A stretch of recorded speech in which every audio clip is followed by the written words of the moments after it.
On the night of Halloween, or the last day of my 20s,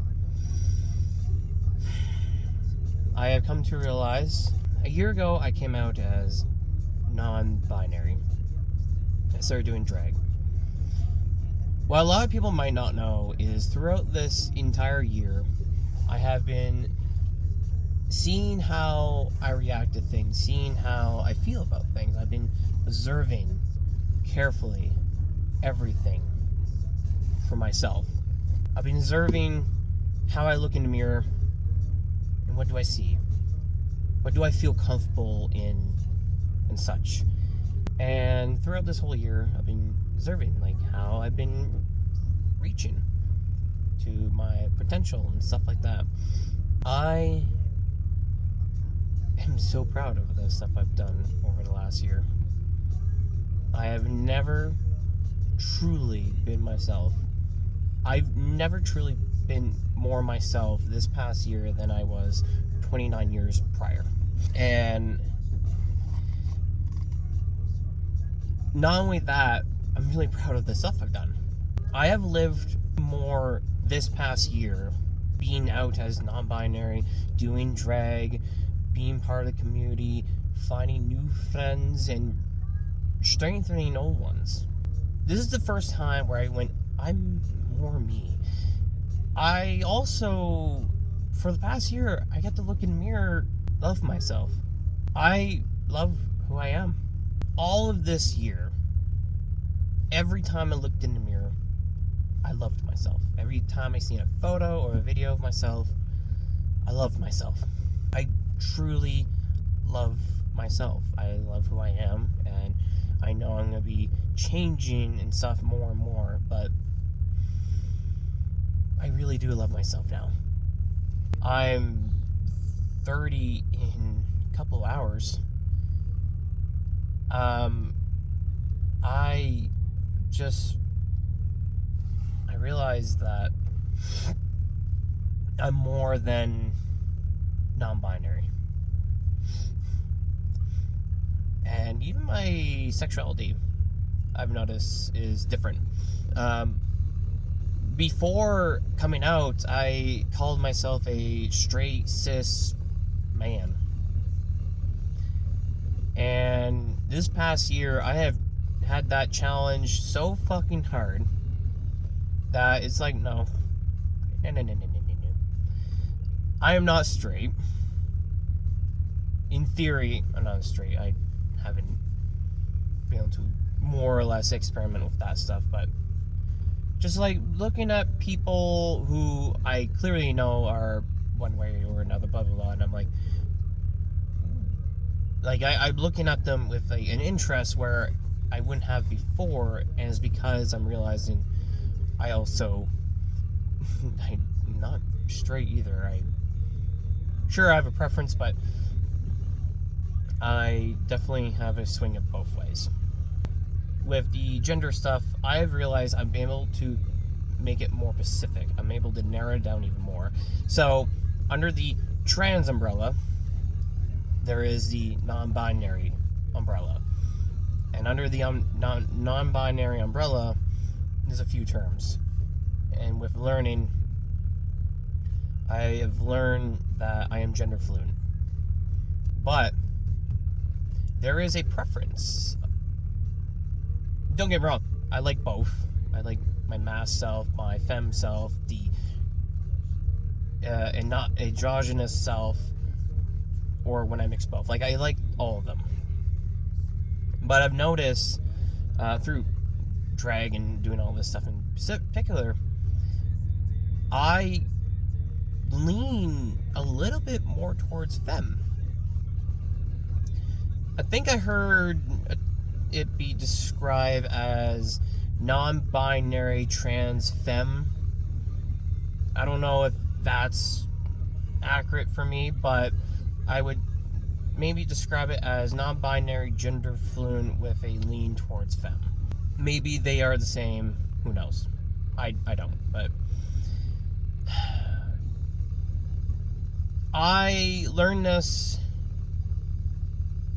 Of course, right when our fucking government, the UCP Alberta goddamn government, wants to essentially make my existence, my way of life, the things that make me who I am, whether people know it or not, things that make me who I am, which is harming no one at all, not harming a fucking person, but they want to make my existence illegal. They want to make my expression illegal. I will not be able to exist how I truly am if all these laws that they want to put forward do pass through. I can't. I don't even know if I'd be able to wear my fucking kilt. A lot of people say, they'd see the kilt and they go, hey, nice skirt. Under these laws, I feel like if I wear my kilt, someone's going to say, oh, that's a skirt, you should be arrested, or whatever the fuck it is. I tried so hard to make Alberta my home. I'm from the East Coast, but, like, I try to make it my home. Because I live here, you know, I was like, oh, you're obviously going to be living here for a while. I live here more now in Alberta than I have in Nova Scotia. And I was so close in saying, hey, it's my home. But how can it be my home if I can't exist in it?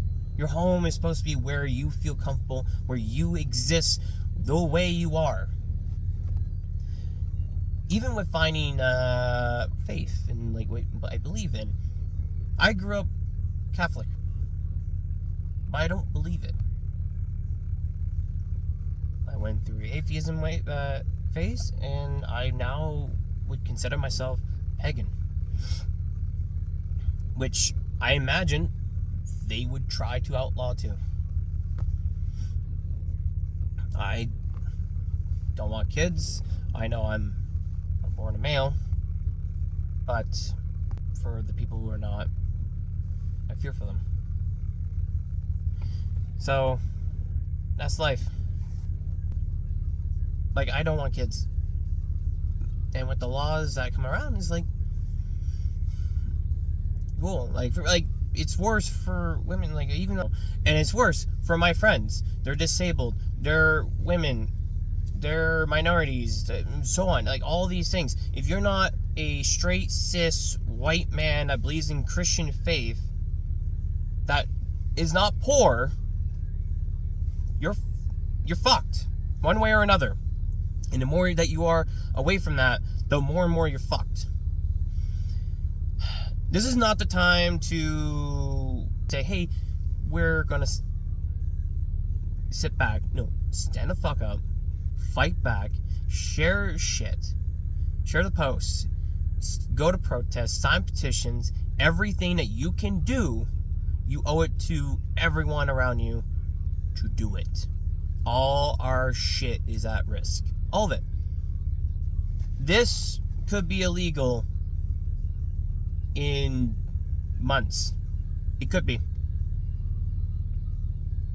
And it's gonna get worse if we do not do anything. We do everything that we fucking can. Do not sit back and pretend everything's fine. Do not sit back and go, oh, we don't have to do anything. That is how we are not gonna have a life. But yeah, I'm gender fluid with a lean towards femme. Find out when the world is getting so much worse. And the name I'll respond to is both David and Bridget. I respond to both already for the past year. And in terms of pronouns, fucking any. She, her, him, he, they, them. It doesn't matter. But get the fuck up. Fight back. And, oh, I'm tired. You're going to be more fucking tired later on. So do everything you fucking can to fight back against this fascism.